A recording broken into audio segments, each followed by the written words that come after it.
Welcome and thanks for joining us for this edition of Scope. Gerard Ivalaoa recently came into the spotlight for writing a book titled 70 Reminders for Academic Success on his mobile phone beginning in 2019 and finally publishing the book last month. The 23-year-old wowed people everywhere for his show of dedication and determination in writing his book. TVWAN took a closer look into the life of young Gerard and his upbringing that played a big part in his success. After a 35-minute drive along a bumpy, unpaved road into the heart of the ATS settlement in Port Moresby, we finally arrive at a school building with a red roof, where a small group of Seventh-day Adventists were gathered to observe the Sabbath, led by Gerard and his best friend Vince. Divine service blooming, inside the family unit and family cycle blooming. Me and mama they do you style church na club. Pandemic can come up, but we don't do home. And that's the greatest joy that we got this morning. They live on portion 695, an area of land that has been at the center of a court battle since 2013. Residents here live in constant fear of being evicted. The day before this small service, another eviction exercise was almost carried out before the national government stepped in.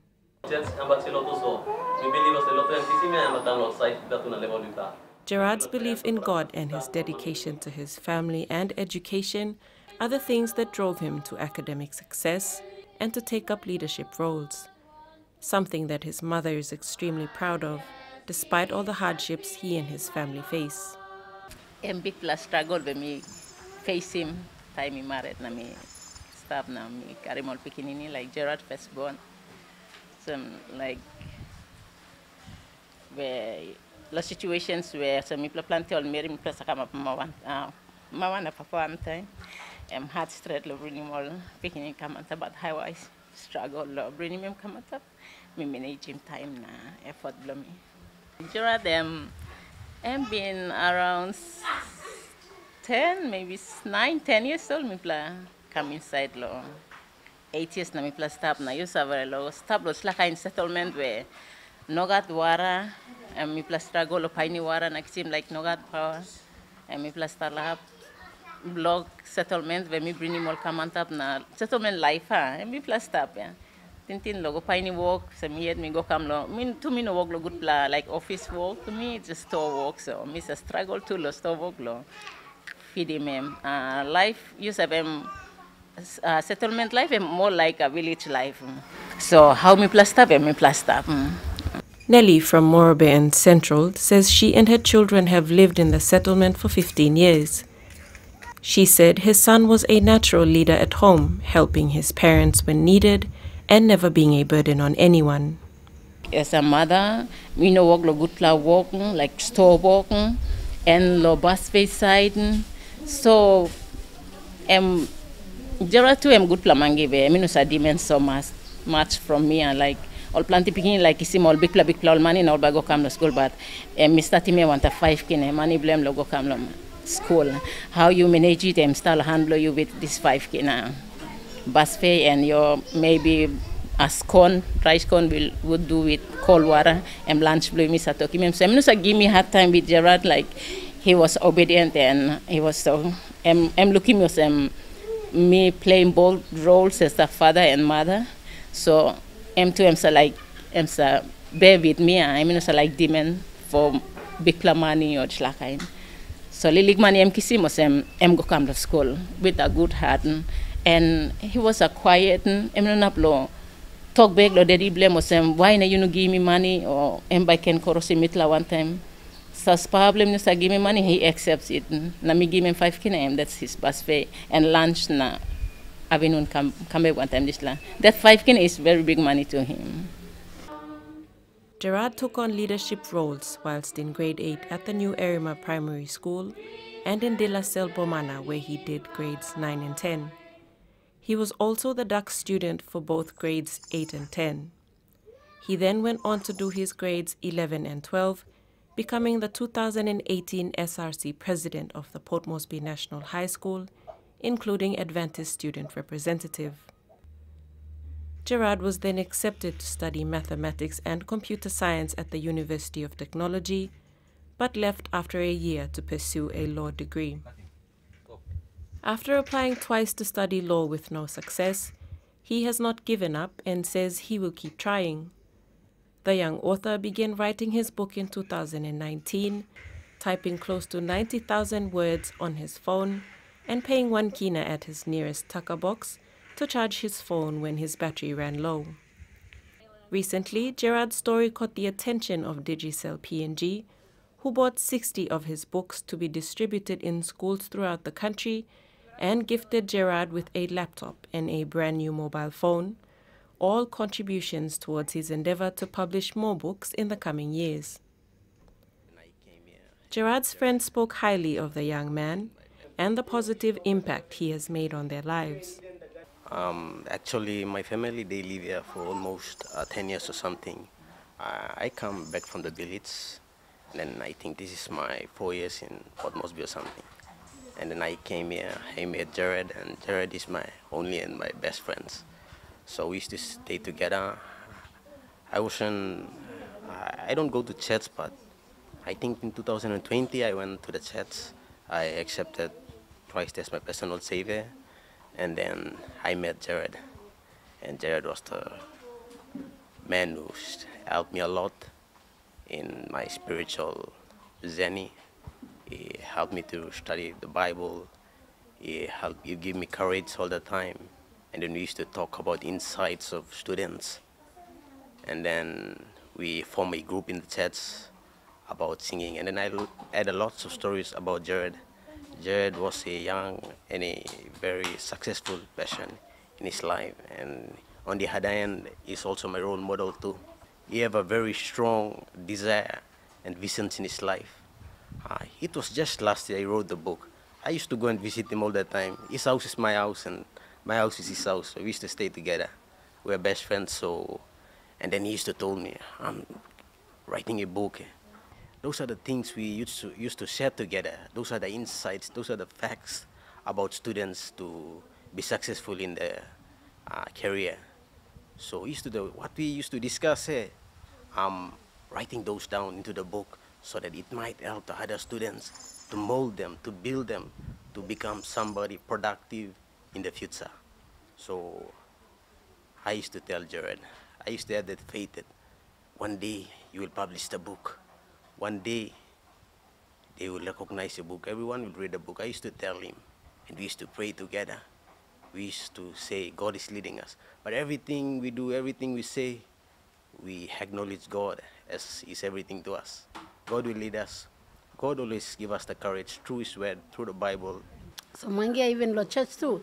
Em leader lo youths na lo legally piginini. Em on bla good bla mangi side bla lo too. Osem so me and karate pigini man blum must have close to one them. Gerard na embalani plant is something lo Gerard.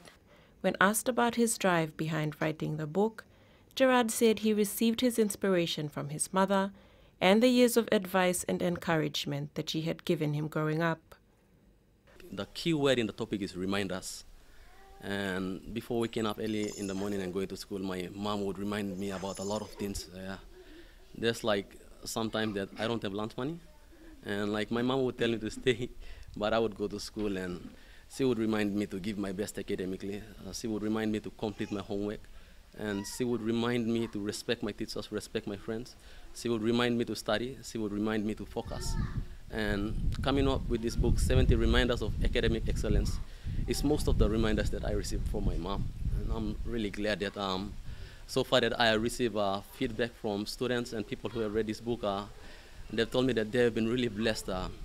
And I believe that if students can be reminded daily about the importance of education, and they would improve their results academically despite student below average. Because if we can be reminded daily, it is the inspiration instilled in us to give our best despite which type of family that we come or which category that we are in society, or despite our parents are educated or not.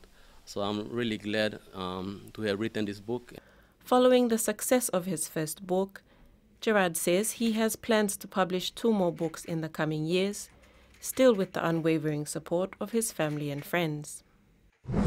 When we come back, National Security Council calls on government agencies to put more emphasis on the new pillar passing.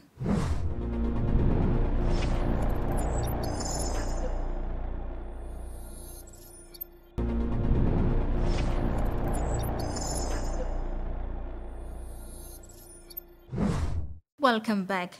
The National Security Council has endorsed the National Security Policy Advice on National Security Matters. The NSC was convened by Chairman and Prime Minister James Marape to address national security matters, including COVID-19 operational matters, prevalence of law and order problems in the country, and the 2022 national general elections preparations. The Prime Minister said the NCS took note of the COVID-19 impact, associated challenges, and government responses to that challenge at different levels, and determined that the COVID-19 response must continue to be handled as a whole-of-government approach. The National Security Council has endorsed the National Security Policy Advice on National Security Matters, which cover COVID-19 operational matters, prevalence of law and order problems, and preparations for the 2022 national general elections. Chairman of the National Security Council and Prime Minister James Marape said the Security Council saw it was also necessary that government agencies and entities take leadership in promoting the new pillar passing. The NSC also considered the current increase in law and order issues in the country as the most pressing concern for businesses and citizens and must be at the forefront of government focus before the national general elections.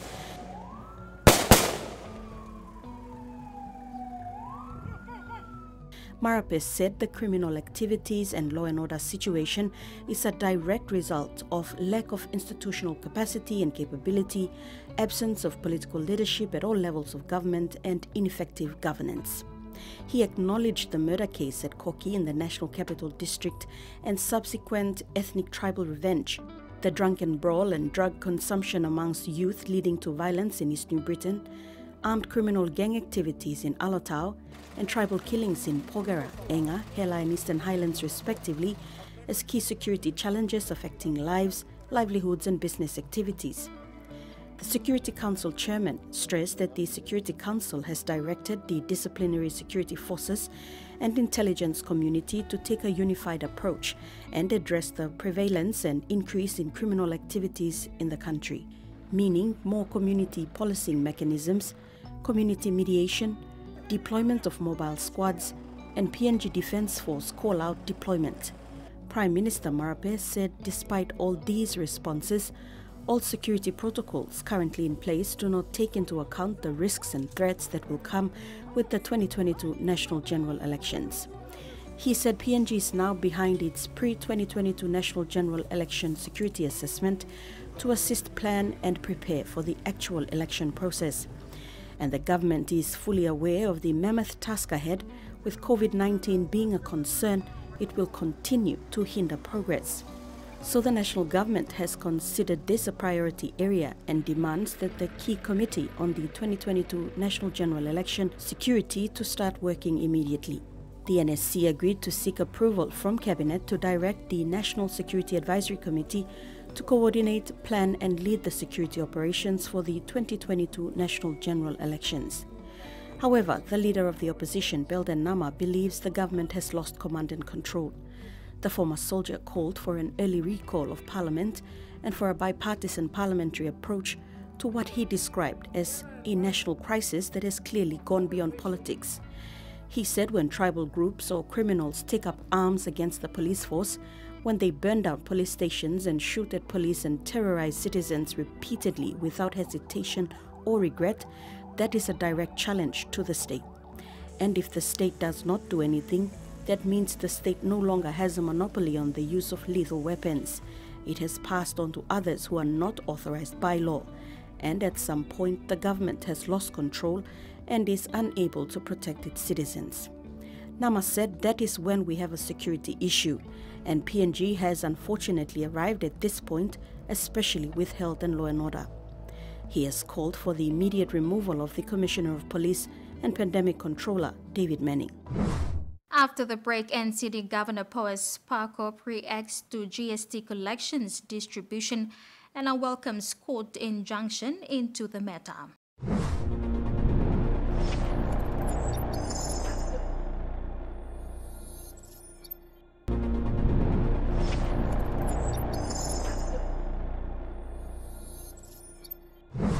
Welcome back to Scope. As of the 22nd of April, the Internal Revenue Commission decided to remit goods and services tax funds from NCD to 2 provinces and Motu Koita Assembly from GST collections in the National Capital District. IRC Commissioner General Sam Koim says IRC previously allowed NCD to distribute the GST components. However, this has not been consistent, resulting in continuous disputes between the leaders of the 2 provinces. Following this decision, NCD Governor Powes Parkop lashed out at IRC, describing the decision as legally and ethically wrong. According to the Internal Revenue Commission, Commissioner General Sam Koim, by law, out of the 60% GST collected and retained by NCD, the municipal government will distribute 10% to Central Province, 3% to Gulf, and 2% to Motu Koita Assembly. As of the 22nd of April, the Internal Revenue Commission decided to remit GST funds from NCD to the 2 provinces and Motu Koita Assembly, which has been inconsistent, resulting in continuous disputes. IRC Commissioner General Sam Koim says IRC previously allowed NCD to distribute the GST components. We've come to a considered position to cut the cake from here at IRC to prevent all this infighting and everything going on. So as of today, we've cut the cake, so to speak, and we've given Central provinces 10%, we've given Gulf provinces 3%, and we've given Motu Koita assemblies 2%. However, NCD Governor Powes Parkop lashed out at the IRC decision, describing it as illegal and ethically wrong.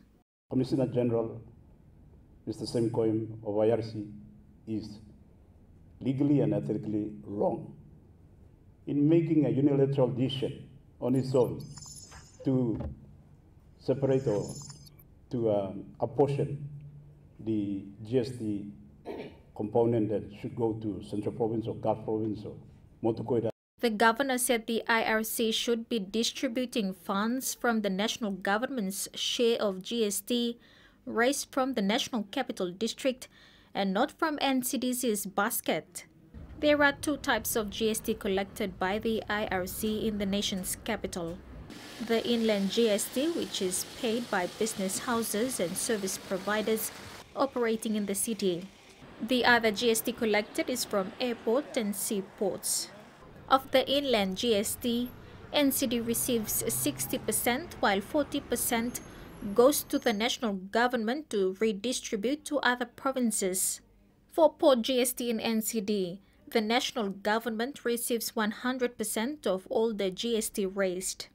Governor Parkop maintained that NCDC have been faithful in remitting GST funds to the Central Province.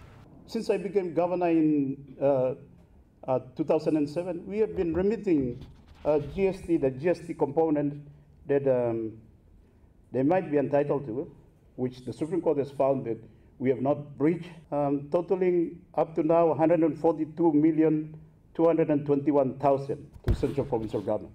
The only problem that has happened is sometimes last year, maybe it was August or September, we held back the remittance because of all this whatever going on and here and there going on. The disagreement added even more fuel to the already feud between the leaders of the 2 provinces, with the member for Mosby South, Justin Kachenko, labeling Central Governor as a terrorist. Kachenko made these remarks following threats issued by Central Governor Robert Agarobe to shut down water and power into Port Moresby City over 10 months non-payment of the 10% GST that should have been remitted to Central Province by NCDC. Now, what kind of a leader is that to threaten my people of Moresby South, saying they're going to have their water and power cut off because he's not going to get a share of the cake that he doesn't deserve? That's called domestic terrorism. He's a terrorist. Sedition, that's the word to use. We don't entertain these sort of comments. People need to think before they open their big mouth. NCD Governor Powell spoke up while addressing the media on NCDC's stand on the decision by IRC, said the capital city is not selfish and that it serves people from around the country as well as the people of Central Province. The governor said the National Capital District Commission will be seeking a permanent injunction at the Supreme Court against the decision made by COIM. On Tuesday, May 12, the Waigani National Court granted an injunction against the Internal Revenue Commission in distributing 10% to Central Province, 3% to Gulf, and 2% to Motu Koita from inland GST paid by business houses and service providers operating in the city to NCDC. All parties involved welcomed the ruling. NCD Governor Powell spoke up called on Commissioner General of the Internal Revenue Commission, Sam Koim, to remit GST funds from the national government's component of GST collected in NCD and not from the 60% component belonging to NCDC's basket. Governor Parkop was reacting after the National Court granted an injunction against the IRC in distributing GST collections in NCD to Central and Gulf provinces and the Motu Koita Assembly. If Central Province is entitled to more GST raised in the city, it should not come out from the 60% inland GST that is due to the National Capital District, especially via the National Capital District Commission. It's a very clear pronouncement of the Supreme Court. That's very explicit, very clear. But we are back in court because Mr. Koim took it upon himself to override the Supreme Court and make a unilateral decision, ignoring the Supreme Court and its finding, and now we're finding ourselves in the court. So this is the only outstanding point that needs to be resolved, and we don't have to go to court again. The governor maintained that NCDC has never failed to remit legal obligations to the Central Province and the Motu Koita Assembly until the end of 2020, when some funds were held back due to threats issued by Governor Robert Agarobe on social media. However, Governor Parkop revealed that NCD will not make any payments to Gulf provincial government as it will set a bad precedent for other city authorities and that the court has not made any order to pay the Gulf province either. Now I want to assure Governor Agarobe, people of Central, we are ready to honor our commitment under the law as we have been doing in the past. We have no dispute with Motu Koita Assembly. We have been remitting what is due to them on time, every month and every year. There's no issue between us and Motu Koita Assembly. So we will be honoring that commitment as well. In respect of Gulf provincial government, we are not going to make any payment to them. Because in the first place, to put them there and include them in the equation in the city, that's a preposterous, suggestion or inclusion. There's no logic in it. It doesn't make sense. And if we allow it to stand, it will set a bad precedent for the entire country. What will stop Juaka claiming for Hagen? What will stop Eastern Islands claiming for, Ley City? He said NCD has the right to receive its 60% of inland GST, as this is one of its main sources of income. The court injunction was taken well by Governor for Central and the IRC Commissioner General. In two separate statements, Governor Robert Agarobe and IRC boss Sam Koim welcomed the injunction. Agarobe said in light of the court recognizing the current arrangement of NCDC paying monthly grants, NCDC is legally obliged to remit 10% of the GST revenues it receives each month from IRC to the Central Provincial Government as per Section 33, subsection 2A of the National Capital District Commission Act. The Governor called on NCDC to honor the court's findings and relevant laws and remit the said portion of GST revenues within 5 days. Meanwhile, an interim order has been issued to the IRC to send the entire 60% of the GST to NCDC and for NCDC to do the normal distribution, as it has done prior to IRC's decision of April 22, 2021. Koim said the IRC had acted to slice the GST and pay directly because NCDC ceased payment to the three subnational governments. The National Court also said that the matter required further deliberation. Koim stressed that now with the court order, NCDC should do what it has admittedly been doing, distributing to the three subnational governments whilst awaiting the court to settle this issue. That ends another episode of Scope, a kind reminder to apply simple measures to prevent the transmission of the coronavirus. Regularly wash your hands with soap and water, cough or sneeze into your elbow, and exercise social distancing. If you are feeling sick, please stay at home. You can also call the COVID-19 hotline number for more information or assistance.